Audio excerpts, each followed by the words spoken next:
सियासत मदीना ऐसे तो नहीं चलेगी ना कि जीन्स और शर्ट पहन के आप वेस्टर्न ड्रेसिंग करके आप बाहर निकल जाएं और बाल खुले छोड़ दें। तो ये अबाया एक अच्छी चीज़ है। जब हमारी अपनी कंट्री में ये चीज़ नहीं है तो फिर वो जो अदर कंट्री है ऑब्वियसली वो तो इस चीज़ पे पाबंदी लगाएगी। औरतों की रैली रख ले जिसमें अबाया हो और ब्लैक कलर का अबाया हो, not any other colour of abaya, black abaya हो, बस जिस चीज़ पर उन्होंने पाबंदी लगाई है उसको हमने ये ब्लैक अबाया है। अब ब्लैक नहीं है तो कहूँगी कि इस्लामोफोबिया तो बात की बात है। सबसे अहम बात यह है कि मुसलमानों के दिल में जज्बा ईमान ही नहीं रहा और गैरत ही खत्म हो चुकी है, जिसकी वजह से वो इस तरह की हरकतें कर रहे हैं। मुसलमानों के दिल में गैरत हो, इस्लाम हो, किसी को स्पेसिफिकली नहीं, हम और आप, हम सभी इन्हीं में शुमार होते हैं। हम में से कोई भी इस हद तक हिम्मत नहीं करता कि हम स्टैंड ले सकें, किसी चीज़ के बारे में ओपनली डिस्कस कर सकें, क्योंकि कहीं ना कहीं हम लोग यूरोपियन कंट्रीज़ के अंडर हैं और हम लोग उनसे अभी तक उनकी गुलामी कर रहे हैं। दरअसल गलत है, लोगों को वही करना चाहिए जैसे वो चलते आ रहे हैं। क्या कर लेंगे, ज़्यादा से ज़्यादा मार देंगे, जो कि शुरू से चलता आ रहा है। ना आजकल की हुकूमत ने कभी नोट किया है, ना वो करेगी। हम ऐसे के ऐसे ही रहेंगे, जिसने जो करना है वो कर ले, जिसने जो करना है वो कर ले, जैसी मर्जी हुकूमत ले आए, जैसे मर्जी रूल बैन कर ले, उठा ले, जो मर्जी कर ले, हमने वैसे करना है। हम बाया भी पहनेंगे, हम हिजाब भी करेंगे, हम सब कुछ करेंगे। मारना है तो मार दे, नो इशू। बात आपने नहीं किया हुआ? आहो यार, ऐसे सारा इस्लाम सिर्फ पर्दा ही है? नहीं, सारा इस्लाम पर्दा नहीं है। आपकी गैरत भी होती है, कुछ हया भी होती है, लेकिन ये नहीं करना चाहिए कि आप जो है अबाए को जो है बिल्कुल ही मना कर दें। मिला तो मैंने तो बाजार आना था अबाया तो मैं आपको बताऊं, एक फिर तहरीक ये भी चलनी चाहिए कि अबाए के ऊपर बाल भी नजर ना आए। मेरे आ रहे हैं।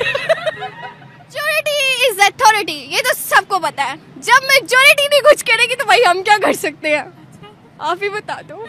और रह गए हैं, इस्लाम के खिलाफ कोई बात होती है 2 दिन एहतजाज किया जाता है, बैठ जाते हैं। सॉरी टू से ये सारे मामला जो हैं हम लोगों को उनके बारे में पता हो ना पता हो, 2 दिन हम लोग खड़े होते हैं, बातचीत करते हैं, हॉट टॉपिक रहता है, तीसरे दिन हम सारे अपनी जिंदगी के जय हिंद दोस्तों, तजाकिस्तान ने अबाया बैन करने की घोषणा की है तो पाकिस्तान में एक तूफान सा आ गया है। निम्रा अहमद कुछ लड़कियों से इंटरव्यू ले रही है तो वो कह रही है कि अबाया, हिजाब वगैरह हमें पहनना चाहिए और इस्लामिक देशों को इन सब चीजों से दूर नहीं जाना चाहिए, वेस्टर्न की तरफ नहीं जाना चाहिए, जबकि वो खुद अबाया पहने हुए नहीं है।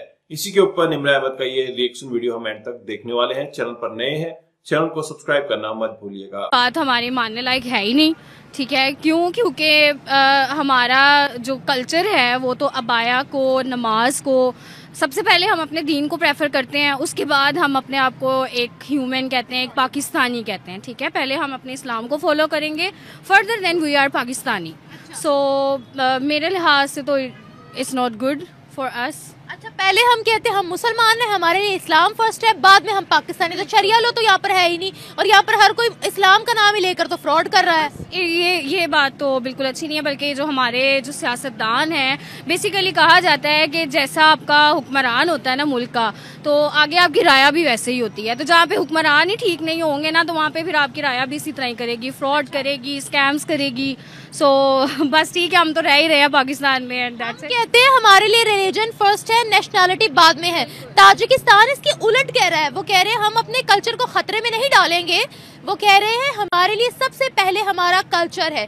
इसलिए उन्होंने बहुत सी चीज़ों को बैन कर दिया है। जो औरतें वहाँ पर ब्लैक कलर का अबाया या ओवरऑल अबाया भी पहनती थी, उनको कहा कि ये हमारा कल्चर नहीं है, अरब के कल्चर में मत घुसो, हम सिर्फ अपने कल्चर को ही प्रमोट करेंगे। हिजाब बैन, दाढ़ी बैन, 35 से ज़्यादा इस्लामिक लॉज को उन्होंने ख़त्म कर दिया है। क्या कहेंगी? मैं तो यही कहना चाहूंगी कि हमें इसके खिलाफ एक एक्शन लेना चाहिए। Being a Muslim, not being a Pakistani, being a Muslim हमें इसके खिलाफ एक्शन लेना चाहिए। हमारे हमारी हुकूमत है, जो इस टाइम हमारे लीडर्स चल रहे हैं, उनको चाहिए कि वो इस चीज़ पर एक्शन लें, बात करें, क्योंकि आवाज़ उठाएंगे सो हमारा कल्चर मजीद, क्योंकि ये अबाया पहनना कोई गुनाह की बात नहीं है, दाढ़ी रखना कोई गुनाह की बात नहीं है। तो हमें चाहिए कि हम उनसे इस टॉपिक पे बात करें, इसके खिलाफ एक्शन लें। हमें एक्शन लेंगे, एक्शन लेना चाहिए। हमें अपने अबाया को मतलब मजीद उभार के दिखाना चाहिए कि भाई नहीं, पर्सनैलिटी तो अबाया में है। पाकिस्तान की तमाम खवातीन अबाया ओढ़ती हैं? नहीं, ऐसा नहीं है, बिल्कुल नहीं। उनको कैसे कह सकते हैं फिर? बस हमें पहले अपने आप को दुरुस्त करना पड़ेगा, फिर हमें कहीं और जाके एक्शन लेना पड़ेगा। तो मैं तो अबाया पहनती हूँ एंड आई लव अबाया। सो मैं बाकी लेडीज को भी यही मशवरा दूंगी कि वो अबाया पहन के घुमा करें, ये अच्छी चीज़ है, not a bad thing. Abaya पहनना ना पहनना खैर ये तो हर किसी की पर्सनल चॉइस है, because every citizen is free in Pakistan. तो अच्छा, लेकिन ये तो एक अलग बात होगी। हम बात कर रहे थे ताजिकिस्तान पर। अगर फ्रांस के अंदर कुछ हो हम कहते हैं इस्लामोफोबिया है, जर्मनी के अंदर कुछ हो हम कहते हैं इस्लामोफोबिया है, पड़ोसी देश में कुछ हो हम कहते हैं इस्लामोफोबिया है। ताजिकिस्तान 98% मुस्लिम आबादी रखने वाला तमाम के तमाम इस्लामिक रूल्स को साइड पर कर रहा है। आप उसके हवाले से क्या कहेंगी? यहाँ पर हमेशा ये तो बोला जाता है कि हमने जिहाद करना है, मुस्लिम कंट्रीज में इतना कुछ हो रहा है, वहां पर जिहाद का ऐलान क्यों नहीं होता? अब I don't know, I don't have any answer.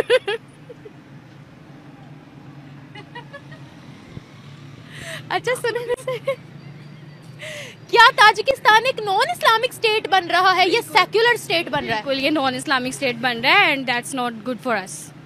ऐसा क्यों हो रहा है? इसलिए हो रहा है क्योंकि जब एक चीज की पाबंदी हमारे मुल्क में ही नहीं है ना, पाकिस्तान में ही नहीं है कि अबाया नहीं पहना। अब देखे ना, हमारे एक लीडर थे जो अब जेल में बैठे हुए हैं, तो वो कहते थे कि मैं खुद एक नॉन मुस्लिम से शादी की थी। वाह, बिल्कुल ठीक है। तो वो अब क्या, वो कहते थे कि मैं पाकिस्तान को रियासत मदीना बनाऊंगा एक नॉन मुस्लिम से शादी करके। बिल्कुल, तो इट्स नॉट, मेरे लिहाज से तो ये बिल्कुल अच्छी चीज नहीं है। ठीक है, जो उन्होंने बात कही, यहाँ पाकिस्तान की नहीं हो रही, इस हमारे कल्चर की हो रही है ना, कि उन्होंने बोला कि भाई मैं रियासत मदीना बनाऊंगा। तो रियासत मदीना ऐसे तो नहीं चलेगी ना कि जीन्स और शर्ट पहन के आप वेस्टर्न ड्रेसिंग करके आप बाहर निकल जाएं और बाल खुले छोड़ दें। तो ये अबाया एक अच्छी चीज है। जब हमारी अपनी कंट्री में ये चीज नहीं है तो फिर वो जो अदर कंट्री है ऑब्वियसली वो तो इस चीज पे पाबंदी लगाएगी।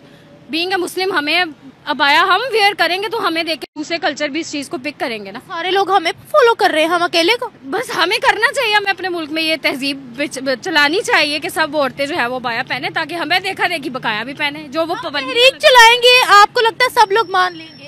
इस्लाम के अंदर तो कोई जबर नहीं है। तो अगर हम तहरीक चला रहे हैं, इसका मतलब है हम जबरन सबको जो है वो एक चीज के लिए मायल कर रहे हैं। हमें जद्दोजहद करनी पड़ेगी, तो मेहनत में तो कोई आड़ नहीं है। हम जद्दोजहद करेंगे तो लोग इस चीज की तरफ आ भी जाएंगे। अपने आप पे कॉन्फिडेंस होना चाहिए। अच्छा, कि हम अबाया फैला सकते हैं। फैला सकते हैं। फैलाने से क्या होगा? देखिए, मैं अबाया को अपोज नहीं कर रही हूँ।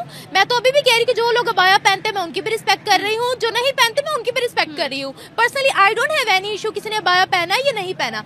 लेकिन जब आप कह रही हैं कि ये तहरीक चलानी है, तो उससे क्या होगा? उससे ये होगा कि जब हमारे मुल्क में एक अबाया की पाबंदी होगी तो हम अदर कंट्री को जब कहेंगे ना कि भाई आप इस चीज को बैन क्यों कर रहे हैं, आप इसको चलने दें, तो ही नहीं सिर्फ बात, हमें वो ये बात नहीं कर सकेंगे। फिर वो हमें नहीं कह सकेंगे आपकी अपनी कंट्री में क्या चल रहा है। उन्होंने तो दाढ़ी भी बैन किया, दाढ़ी की भी तहरीक चलाए। अब उन्होंने काला कपड़ा भी बैन किया, काले कपड़े की तहरीक चलाए। उन्होंने जुम्मे की नमाज भी बैन की है। तो जहद करनी पड़ेगी ना, मेहनत करनी पड़ेगी।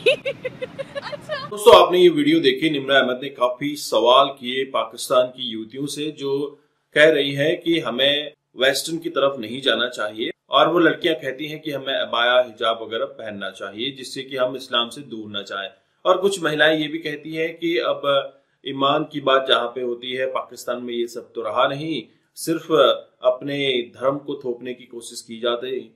लेकिन धर्म को मानना या ना मानना लोगों का अपना इंडिविजुअल डिसीजन हो सकता है। लेकिन जब ये चीजें काफी हद तक बढ़ जाती हैं तो फिर पाकिस्तान जैसे हालात हो जाते हैं। दोस्तों, आप देख रहे हैं पाकिस्तान में आए दिन किस तरह से आज प्रॉब्लम क्रिएट हो रही है।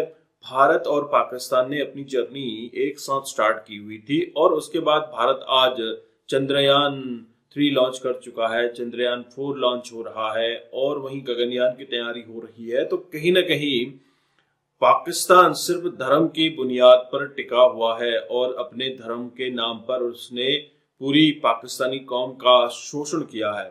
आप देख लीजिए, कोई मुल्ला मौलवी पूरे धर्म को फॉलो करता है। अगर वो मुल्ला मौलवी यूके चला जाए या किसी यूरोपियन कंट्री चला जाए, वो पब में मिलता है। कई वीडियोस इस तरह के वायरल होते हैं पाकिस्तान की तरफ से, जहां पर ये प्रीचर्स अपने आप को इस्लाम का ठेकेदार कहते हैं, लेकिन जब बात आती है इनके इंडिविजुअल की तो यह दुनिया के देशों में जाकर अय्यासियां कर रहे होते हैं। दोस्तों, अगर एजुकेशन के ऊपर पहले से फोकस किया होता कि एजुकेशन डेवलपमेंट ग्रोथ की तरफ हमें जाना है, तो कहीं ना कहीं पाकिस्तान एक अच्छे दहाने पर खड़ा होता। आज पाकिस्तान अपना कटोरा लेकर दर बदर नहीं भटक रहा होता। आज पाकिस्तान की अवाम क्यों परेशान है? अपने सियासतदानों से, अपनी स्टैब्लिशमेंट से क्यों परेशान है कि आज बिजली के बिल बढ़ गए, आज हमारे क्राइसिस हो गए? तो पिछले कई दशकों से क्यों पाकिस्तान क्राइसिस से जूझ रहा है? सिर्फ एजुकेशन की बिना पे ये सब हुआ है। आज पाकिस्तानी को कोई अपने देश में नौकरी देने को तैयार नहीं है, वही पाकिस्तानियों को अपने देश से निकाल भी रहा है। आप क्या सोचते हैं जरूर कमेंट कीजिए। चैनल पर नए हैं, चैनल को भी सब्सक्राइब करें। हम आपको मिलते हैं अगले वीडियो में, तब तक अपना ध्यान रखिए। जय हिंद, जय भारत, जय श्री राम।